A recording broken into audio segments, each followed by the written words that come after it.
आज का ये एपिसोड शुरू करने से पहले एक छोटी सी बात। क्या आप भी अपना पॉडकास्ट बनाने की सोच रहे हैं? तो एंकर ट्राई कीजिए। ये पॉडकास्ट बनाने का सबसे आसान तरीका है। नंबर 1, ये फ्री है। नंबर 2, इसमें कई सारे ऐसे टूल्स हैं जो आपको अपने फोन और कंप्यूटर पर रिकॉर्ड और एडिट करने की फैसिलिटी देते हैं। नंबर 3, आप अपने पॉडकास्ट को डिस्ट्रीब्यूट भी कर सकते हैं, जिससे इसे स्पॉटिफाई और दूसरे प्लेटफॉर्म पर सुना जा सके। तो डाउनलोड कीजिए फ्री एंकर ऐप या विजिट कीजिए anchor.fm पर अपना पॉडकास्ट स्टार्ट करने के लिए।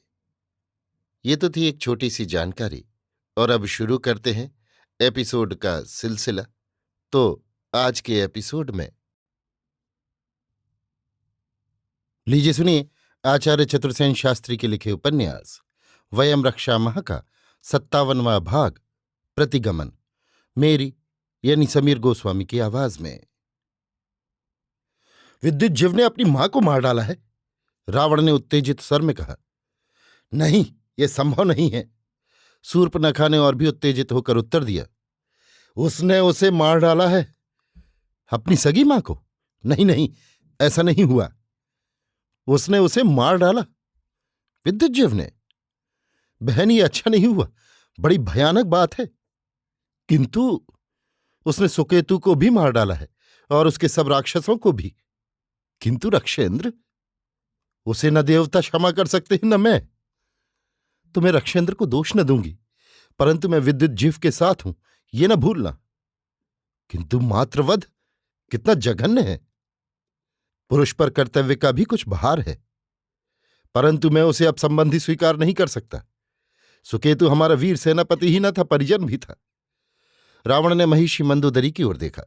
मंदोदरी ने भग्न मन से कहा, मैं भी। विजिला मेरी मौसेरी बहन थी। अपने संबंधी और परिजन के हत्यारे का हम कैसे स्वागत कर सकते हैं? ये तो बड़ी ही खराब बात हो गई शूर्पणखा। उसने अपनी सगी मां को मार डाला।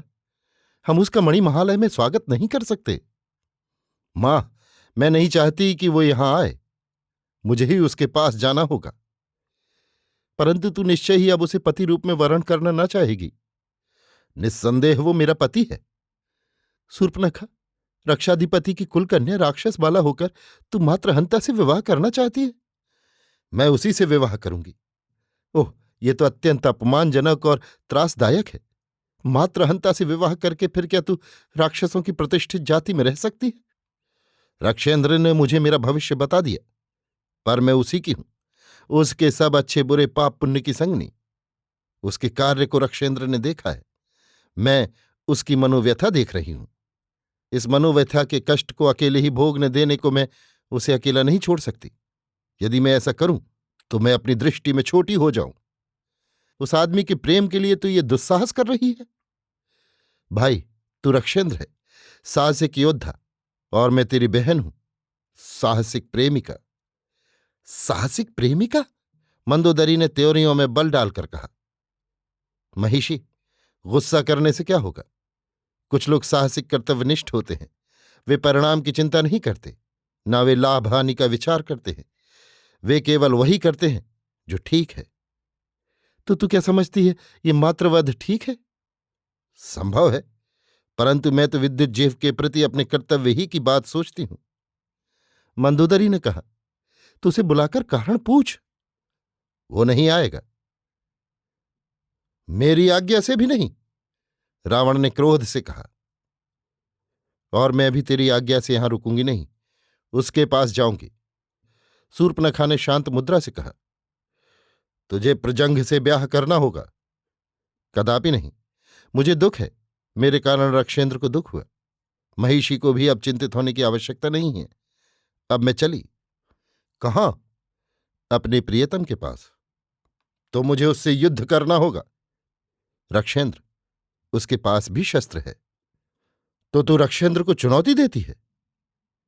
चुनौती रक्षेंद्र अपनी बहन को देता है, जो उसका व्यापार नहीं है। किंतु मंदोदरी ने कहा, मैं एक बार विद्युत जीव से बात करूंगी। मैं उसे मणिमहालय की ड्योढ़ी न लांघने दूंगा। जब तक रक्षेंद्र को आपत्ति है, मैं भी उसका यहां आना ठीक नहीं समझती। हम ये कैसे कहें कि वो प्रकृत मात्र हंता है या कर्तव्यनिष्ठ पुत्र? वो कर्तव्यनिष्ठ पुत्र है।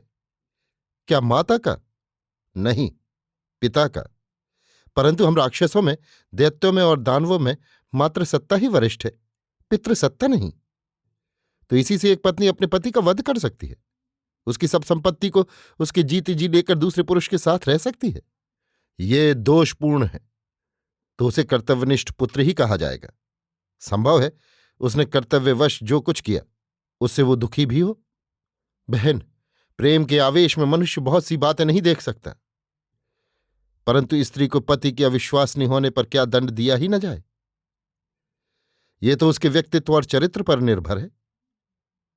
तो रक्षेंद्र समझते हैं कि उसने अपराध किया है। हो सकता है, पर तू क्या समझती है कि तुम दोनों एक दूसरे के पूरक हो? हम दोनों जीवन साथी हैं, मैं उसे वरण करके प्रसन्न हूं। दुर्भाग्य है, दुखद है। तो अब मैं चली, अभिवादन करती हूं भाई। आह, ये दुस्सह है बहन। अभिवादन करती हूं भाभी। किंतु तू हमें छोड़कर जा रही है। तुम्हारा आशीर्वाद लेकर। फिर कब आएगी शूर्पणखा? कभी नहीं। अस्तु, जो मणि रत्न स्वर्ण तुझे चाहिए मणिमहालय से ले जा, और कुछ सैनिक भी।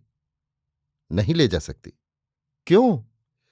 विद्युज्जिह्व मेरे लिए यथेष्ट है, वो तो स्वयं विपन्न है। फिर भी मैं रक्षेंद्र का दहेज नहीं स्वीकार कर सकती। क्या मेरे अनुरोध से भी नहीं शूर्पणखा?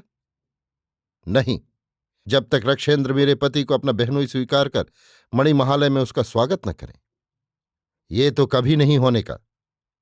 तो भाई विदा। बहन, क्या ये यथेष्ट नहीं कि तू उससे ब्याह कर रही है?